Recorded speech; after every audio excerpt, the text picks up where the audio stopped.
everyone, and welcome to ABC Interactive English. I'm Mike. And I'm Sam. And today we are reading part 2 of the Lost Wallet Test.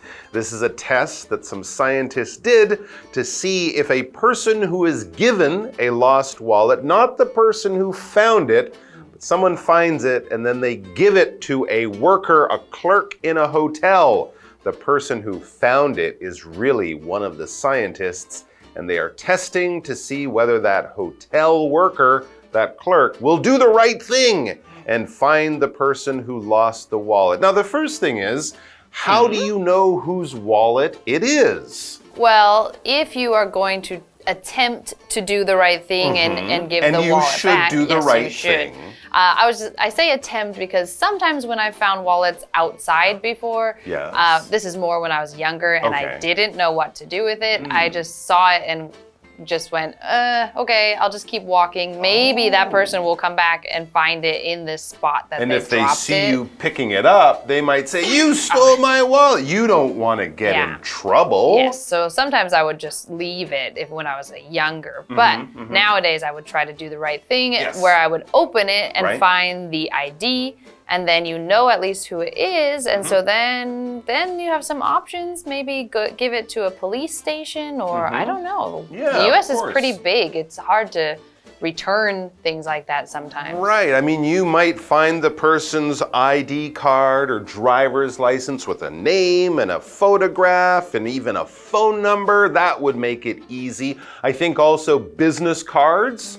One time I found one and I called a business card and I said, do you know this person? That might be an idea. But another thing that I've heard, and I did this once when I was a young man in Canada, we found a wallet. There was no money inside, but some credit cards, some ID. We were in the middle of the city, right downtown. And I remembered that I was told if you put the wallet in a mailbox where people put letters, then the post office, they will try to find the person. And of course, the other good thing is that a mailbox is locked. Yeah. It's safe, so not anyone can just pick up the wallet. I hope the wallet got back to the person it was lost from. But of course, if you can find a police station, that would be one of the best places to go. But I think a mailbox might not be bad.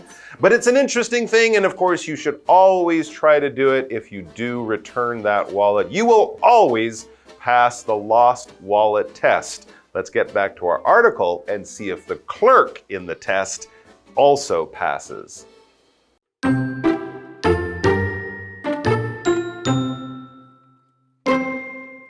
The wallet was clear. The clerk could see everything inside. It had a key, a food list, and some business cards. In some cases, the wallet had no money. In other cases, it had about $13. What did the clerks do? The scientists were surprised by their actions.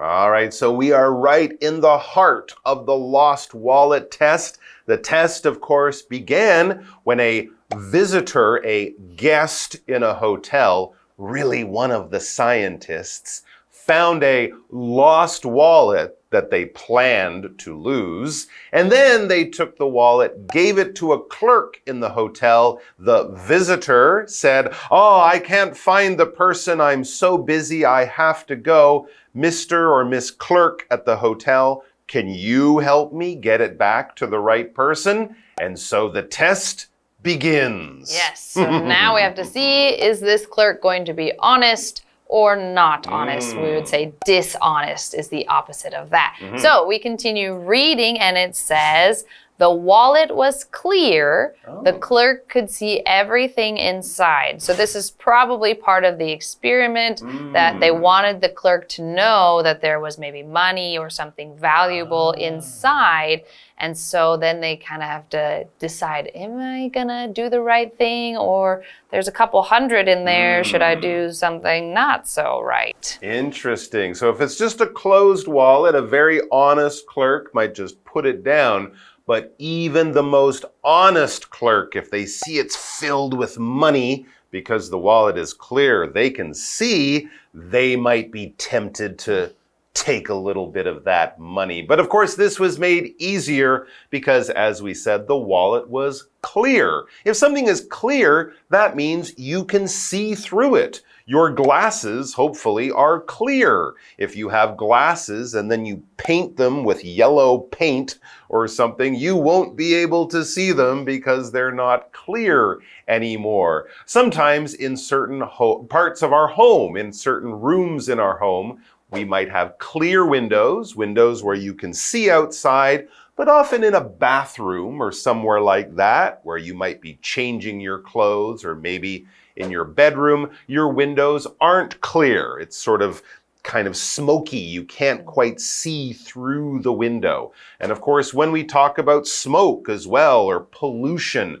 clear skies mean the air is probably quite healthy. If you look outside and there's kind of a brown cloud hanging over the city, the sky is not very clear, you can't really see the sun, and you worry that the air, since it's not clear, is not very healthy for you. So clear water will usually be safe to drink. If you get water from a river and it's all brown, maybe don't drink that. All right, back to the article. So they can see inside the wallet. What can the clerk see? Well, it says the wallet, it had a key, a food list, and some business cards. Okay, so not lots of money, but some of the normal things that people might carry inside their wallet. Although I have to say, I don't usually carry a key in a wallet, but maybe if you had one small important key, you might do that. Or potentially, maybe what this key is like a room key, a hotel room key. Because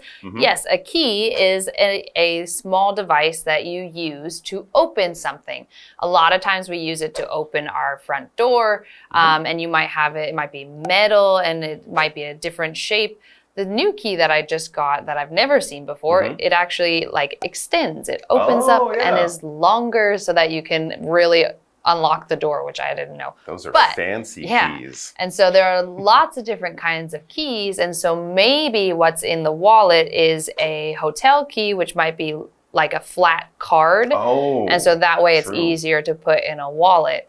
But I feel like for the clerk, if he just sees a key in the wallet, that's not that interesting because he would have no idea what is it a key to. A bike, could be a key to a safe or a door, but you wouldn't know where or what that is. So that's true. You should not write what the key is for on the key. Of course, we often use keys to open a door at home, a locked outside door. You'll use a key to take the lock off your bicycle or something like that. It's an important, useful thing, and you don't want to lose it, but it's not easy to steal money just by finding the key. All right, there was another thing in that wallet. There was also a food list. A list is really just a piece of paper, maybe a small piece of paper, with a number of things written on, important things that you don't want to forget. You might make a list of all the things you have to do today. Go to the bank, pick up some fruit, call my friend, things like that. If people go shopping, go to the grocery store, this is something I do. You make a list so you don't forget things you need to buy. Tomatoes, milk,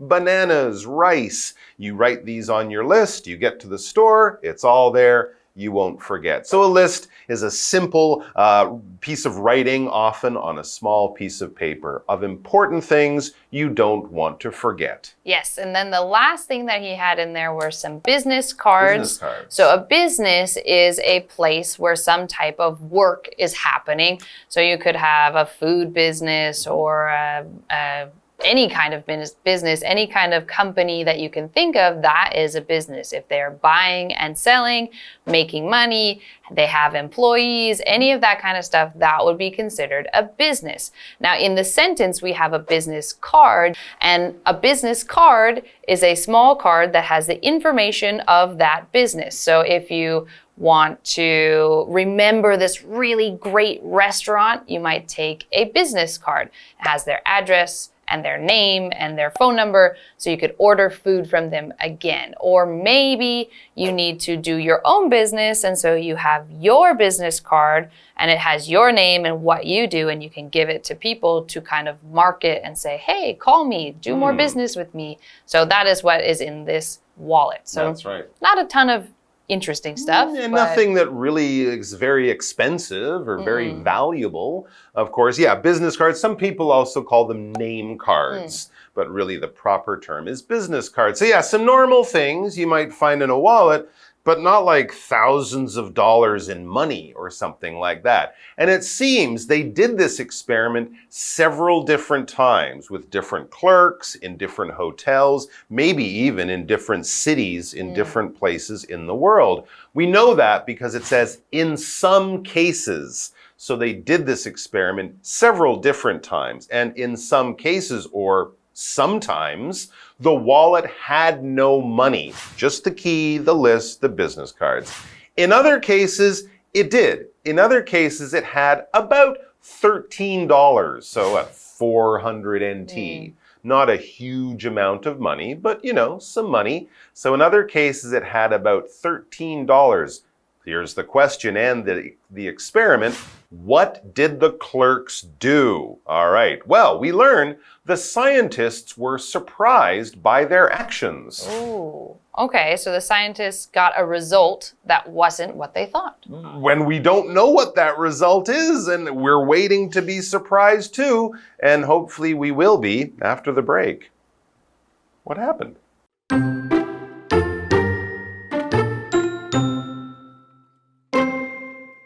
More clerks returned the wallets with money. They cared about the owner's feelings. They also didn't want to take their things. It felt like stealing.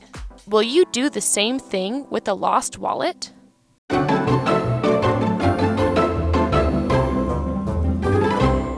So the scientists are checking the honesty of the clerks in the hotel.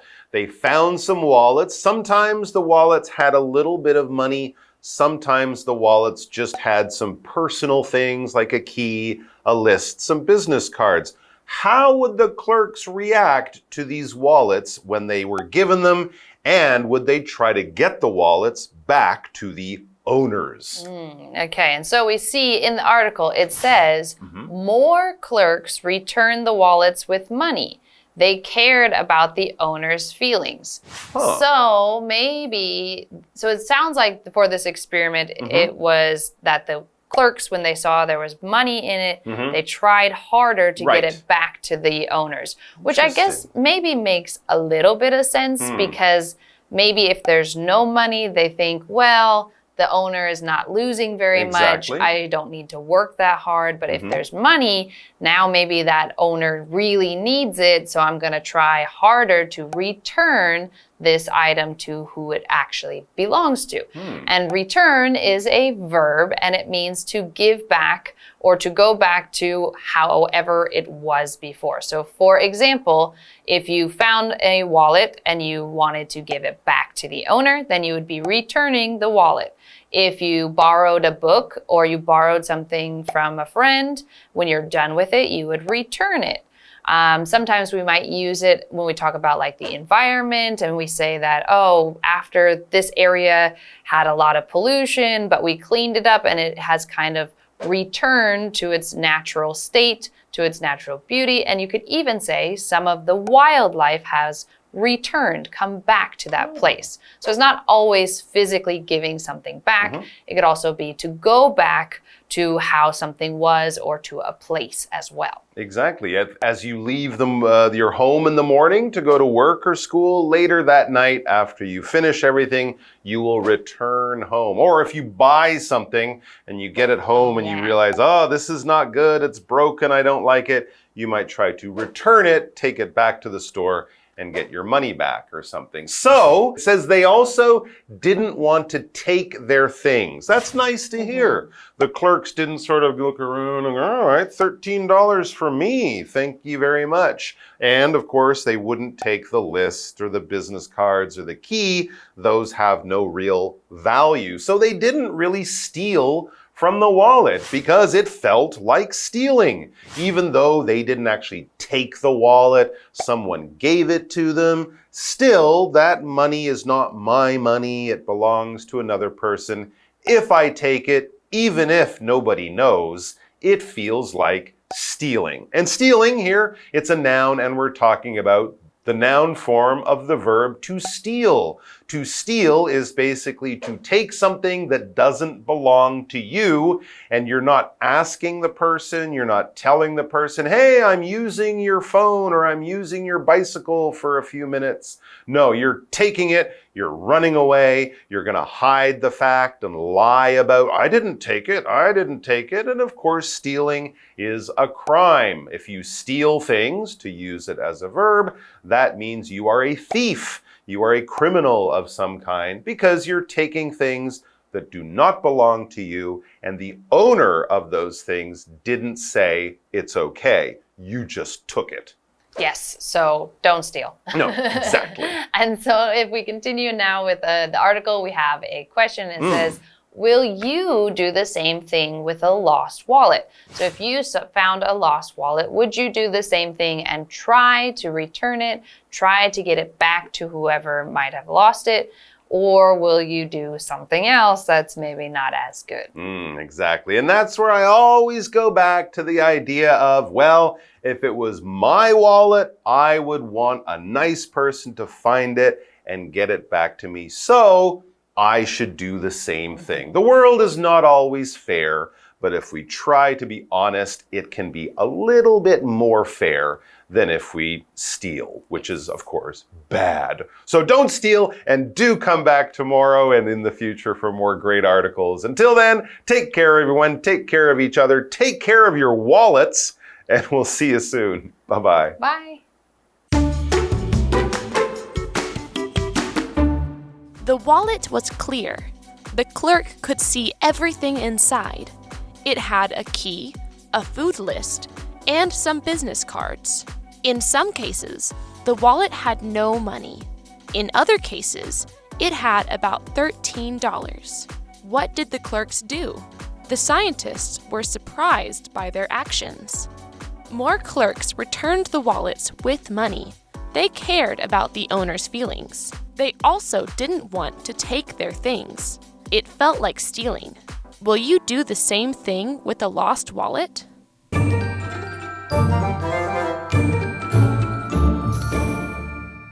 Hello, I'm Tina. 我们来看这一课的重点单字。第一个 clear 形容词，透明的。The water in the lake is so clear that you can see the fish swimming. 湖中的水非常清澈，你可以看到鱼在游动。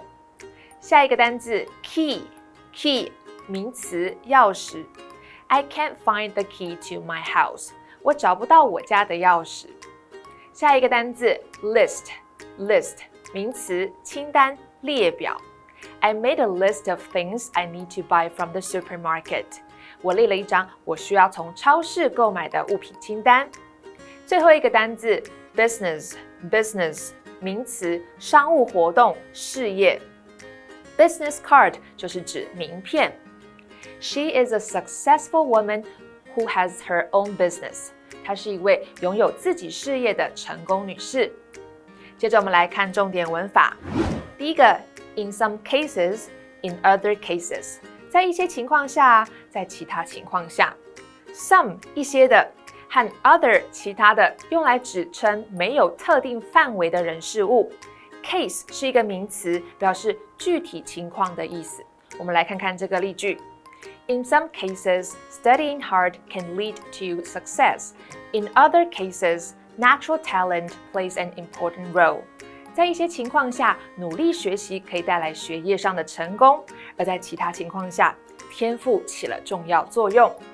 Lead to 就是导致。接着我们来看下一个文法。A is surprised by B. A 对 B 感到惊讶。Surprised 是形容词，惊讶的，意外的。它的后面可以先加上 by 或者是 at， 再接受词。我们来看看这个例句。Emma was surprised by her mother's sudden visit. Emma 对她妈妈的突然到访感到惊讶。最后一个文法 care about 在意、关心，这是一个不可以分开的动词片语。care 表示在乎、介意。我们来看看这个例句 ：Gina cares about her children's grades. Gina 关心她孩子的课业成绩。以上就是这一课的重点单词跟文法，我们下一课再见喽，拜拜。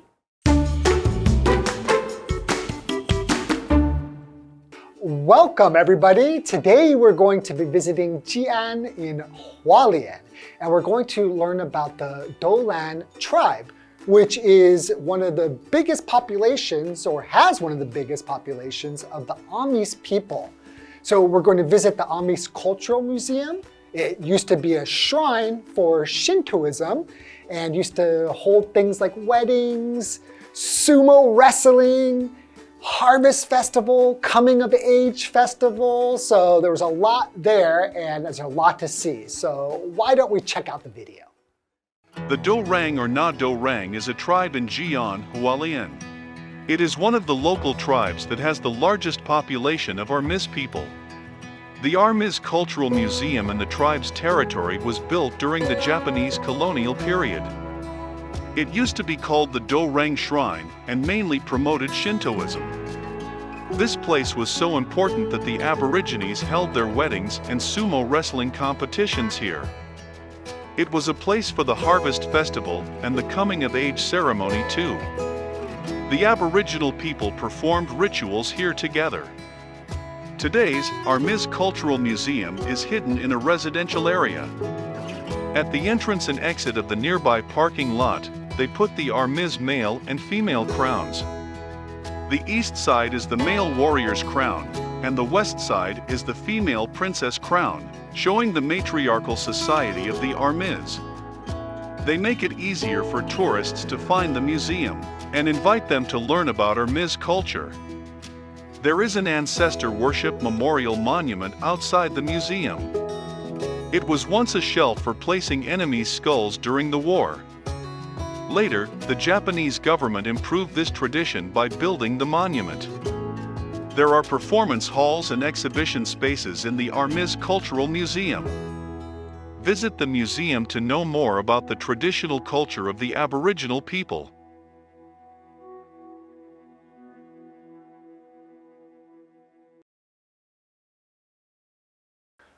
The Amis Cultural Museum really looks like an interesting place to visit. What I think is really cool is it's easy to find because right at the entrance, it has that area where you can see the female princess's crown and the male warrior's crown, and it kind of invites you to go in there and see. I think the coolest thing for me was to see the Ancestor Worship Memorial Monument, because back in the day, enemy skulls that were the enemies who were killed during the war, they put their skulls there to display. That's pretty interesting. So I hope you liked the video and be sure to go and visit. Bye-bye.